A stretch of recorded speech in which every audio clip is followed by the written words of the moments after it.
I'm reading original killer concepts from my YouTube comments. Alright, so today's killer concept comes from Ian Mayer, and his concept is the Reaper. Give me a hell yeah! So the Reaper would be considered as tall, have a terror radius of 32 meters, and move at about 4.6 movement speed, or meters per second. So based on height, terror radius, and movement speed, he could be comparable to Wraith, Plague, or Oni. Now before I get to the lore, I do want to say that Ian didn't provide any background about where the Reaper is coming from, so I just made some shit up. So in the dark corners of the entity's realm, where shadows converge and nightmares take shape, there emerged a figure only known as the Reaper.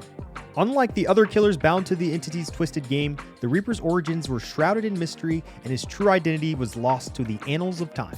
The Reaper's story begins in a small forgotten village on the outskirts of civilization. Once a thriving community, it fell victim to a merciless plague that swept through with a swift and brutal efficiency. The villagers, desperate to escape the clutches of death, turned to dark rituals and forbidden practices in a desperate bid for salvation. In their desperation, they summoned the Reaper, a spectral entity with an insatiable hunger for souls. The ritual, fueled by fear and despair, inadvertently bound the Reaper to the entity's realm, forever entwining his twisted fate with the twisted game played in the fog. Alright, so now let's move on to the killer's power called Souls of the Damned. The Reaper summons the people he took to the afterlife to help him bring more. When the Reaper is not in the survivor's line of sight, he will cast a survivor decoy to heal the survivors, or so they think. Special ability, Survivor Decoy. When the Survivor Decoy is set, they will do generators except that they regress the generators. If a survivor comes into contact with the decoy, the survivor will lose a health state or have deep wound afflicted to them, and they will be oblivious and hindered for 30 seconds. Special ability, Bow of Fate. When the decoy survivor or survivors come into contact with 3 survivors, the Bow of Fate ability activates. When the bow is ready, the Reaper will summon the bow through a ritual and all survivors are revealed by Killer Instinct. The Bow of Fate will instantly down healthy survivors that are hit, and they will afflict oblivious, hemorrhage, and hindered to survivors within 24 meters of the downed survivor.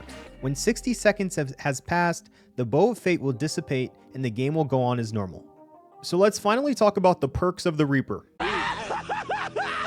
Finally! The first teachable perk for the Reaper is called Dire Rush. When you have been in chase for 45 seconds, this perk activates. The killer gets a 10%, 15%, or 20% haste until the chase is over or the survivor gets downed. The second teachable perk is called Carnage. When a survivor is unhooked, the survivor who unhooked the other survivor will suffer from exposed for 10, 20, or 30 seconds. This perk will then go on a cooldown for 90 seconds. The final teachable perk is called Vessel of the Underworld. When survivors are healing, this perk activates. The killer will get a loud sound notification and become undetectable for 30, 40, or 50 seconds. This perk activates 4 times per survivor healed. Alright, so I do want to give my opinion on this concept. I really think this was well thought out. I know Ian probably took a lot of time thinking of the abilities, the seconds, the status, the effects. This was a really thought out concept. A few of the things I noticed that could be adjusted included the perk Carnage. It sounds exactly like Make Your Choice, except I believe Make Your Choice has it being 32 meters away. And the killer's powers kind of sound similar to what the Knight's guards do, with the exception of this sounds more like a mimic instead of the actual guards themselves, since they're going to be acting like survivors. Nevertheless, I think the ability would be really cool to see, really interesting to understand how to actually work. Even with a Swift, that could go wrong. Maybe Behavior watches this one day and gets a good idea from Ian's concept. But overall, great job, Ian. Amazing concept here. And if anybody else has any killer concepts that they'd like to talk about, go ahead and leave a comment on this video and check out some of the other videos with concepts that I've made previously.